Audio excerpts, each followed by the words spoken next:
O STF pode julgar nesta quarta-feira o fim da tolerância zero do bafômetro. Para quem não sabe, o Brasil tem uma das legislações mais rigorosas, se não a mais rigorosa, com exceção dos países árabes, obviamente, em relação a beber e dirigir.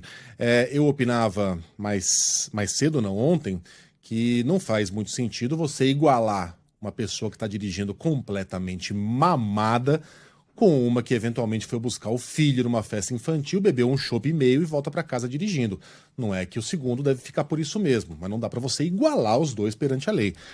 Por outro lado, a Sheila tem dúvidas sobre esse tipo de pensamento, até porque recolheu alguns números, né, Sheila? Ontem eu estava falando para o Megali e aí, Aidar, claro, a gente, a partir disso, te convidou para essa conversa aqui para entender melhor, porque eu tenho a visão um pouco diferente do Megali. Ontem falei isso, coloquei isso para ele aqui até fora do ar, mas é uma discussão importante essa. Por quê? Porque de 2012 para cá os números são muito positivos em relação às reduções no número de acidentes envolvendo mortes no trânsito, e isso tem tudo a ver com o endurecimento da lei seca.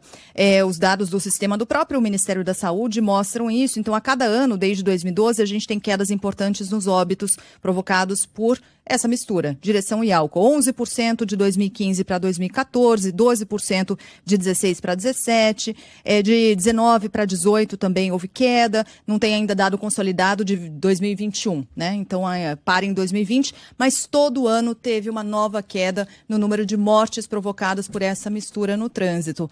Aí a gente quer saber de você, porque a gente tem uma legislação que é de fato muito dura, só que a gente não vê penas sendo cumpridas contra quem mata no trânsito, por exemplo. Muitas dessas penas acabam sendo convertidas em serviço social e tal, né? O sujeito não fica na cadeia por causa disso, mas tem esse tratamento aí.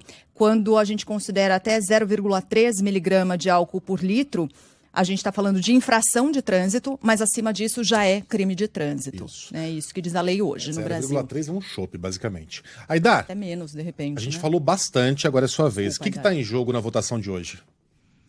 Salve Megali, salve Sheila, Cacla. Um abração aí para o ouvinte. Um dos pontos que está em jogo na votação, que começa hoje, dificilmente vai terminar, é esse que você disse, Megali, porque são 3 ações. E essas 3 ações, elas contestam, na verdade, 3 aspectos diferentes da lei seca, né? A lei de 2008, que foi modificada em 2012. O primeiro aspecto que é contestado é justamente esse, que a lei iguala quem toma um chopp e meio, 2 long necks, para aquele cara que está completamente mamado, né? Então, assim, o que as associações Associação dos Restaurantes e Empresas de Entretenimento, Associação dos Bares e Restaurantes, a Confederação Nacional do Comércio e também o Detran do Rio Grande do Sul. Então, é esse conjunto de 3 ações. E o que eles contestam é que a lei precisa diferenciar, que até determinado ponto é de se tolerar, como acontece na maior parte dos países desenvolvidos, mas aí tem essa coisa que a Sheila coloca, que de fato essa tolerância zero da legislação brasileira fez cair, sim, o número de acidentes, porque o cara fica mais receoso de tomar, inclusive, uma long neck. Agora, o que o Supremo vai decidir é se é razoável essa tolerância zero, porque a tolerância é zero, mas ela não é zero para o crime, como a Sheila disse, né? Até 0,33, de acordo com a resolução do CONTRAN, é uma infração gravíssima. Você perde o direito de dirigir por 12 meses, tem a carteira de habilitação recolhida, mas você não responde por crime. Acima disso, você passa a responder criminalmente em uma ação penal na justiça. O que o Supremo vai decidir, neste ponto específico, é isso. Se é preciso ter uma maior tolerância e desigualar essas situações desiguais com mais rigor ou não. Agora tem outras 2 questões que são colocadas nesses recursos. Uma, que a lei proíbe o comércio de vender bebidas alcoólicas às margens das rodovias. E aí as associações reclamam que o problema não é a venda, é o consumo. E a lei acaba punindo o comerciante, tirando dele o direito de comercializar bebidas alcoólicas, quando na verdade deveria fiscalizar e punir quem dirige bêbado. Ou seja, tira a responsabilidade de quem dirige bêbado e coloca para o comerciante que está ali cumprindo toda a legislação para poder vender aquele tipo de bebida. E o outro ponto é que a lei é inconstitucional, mesmo quando ela pune com multa e penas de apreensão quem se recusa a fazer o exame de bafômetro. Porque o artigo 165, salvo engano, do Código Brasileiro de Trânsito, se você se recusar a fazer o bafômetro, que é um direito seu, porque você não pode, tem o direito de não produzir prova contra si mesmo, você não pode ser processado penalmente, mas você pode ser alvo de infrações administrativas. Infração gravíssima, suspensão de direito de dirigir por 12 meses e a retenção da carteira de habilitação. E essas associações dizem que isso é inconstitucional. Mesmo que você que se reconheça o direito de você não fazer o bafômetro para não ter uma ação penal, você também não pode ter uma multa administrativa e nenhum tipo de reprimenda por exercer um direito, que é o direito de não fazer o uso do etilômetro ou não produzir prova contra você mesmo. Então são essas 3 questões que estão colocadas nas ações do Supremo Tribunal Federal. Você sabe que eu nunca entendi esse negócio de você não é obrigado a produzir provas contra si. Quer dizer, eu entendo o conceito, mas por que você não assoprar o bafômetro se encaixa nesse conceito? Se você for detido, suspeito de algum crime, você não vai ter que colocar o dedo lá, tocar piano na delegacia, fornecer a sua digital? Você não vai ter que tirar fotografia? Isso aí também não é produzir prova contra si mesmo? Não obstante, as pessoas fazem isso o tempo todo.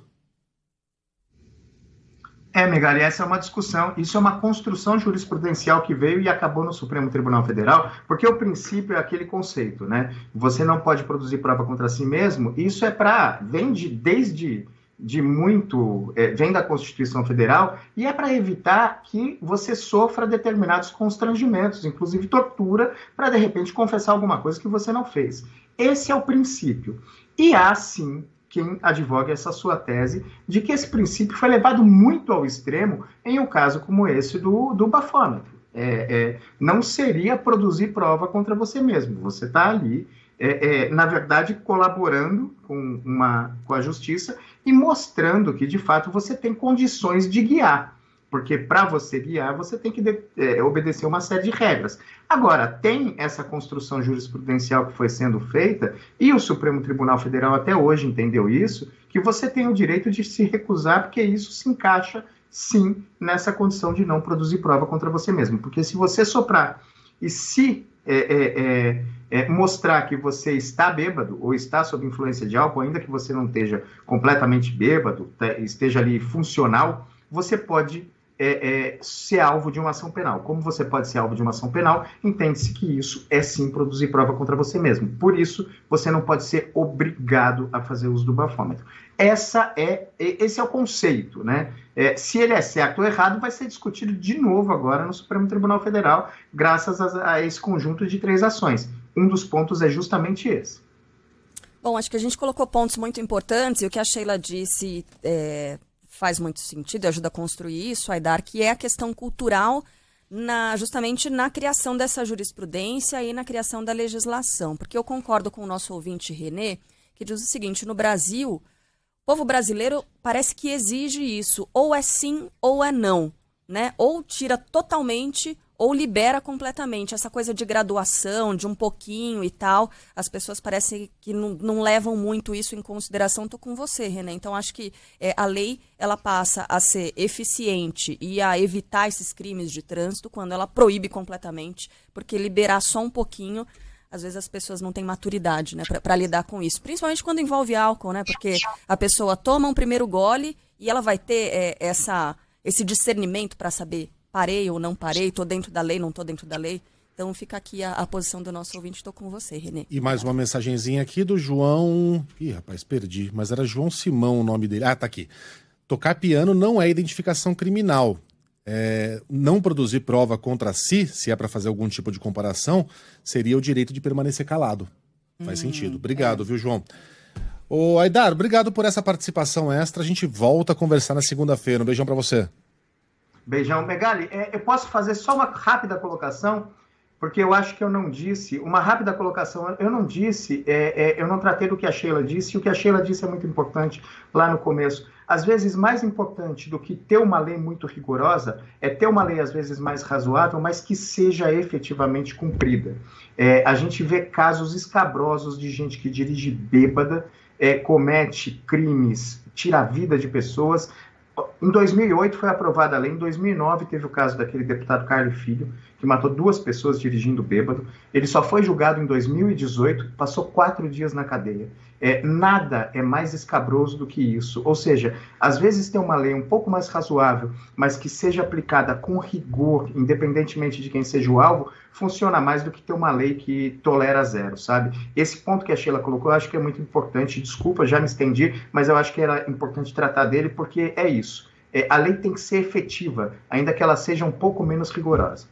Perfeito. Aliás, os países mais civilizados do mundo não têm leis rigorosíssimas simplesmente porque não precisam, né? O próprio cidadão tem consciência do papel dele dentro da sociedade.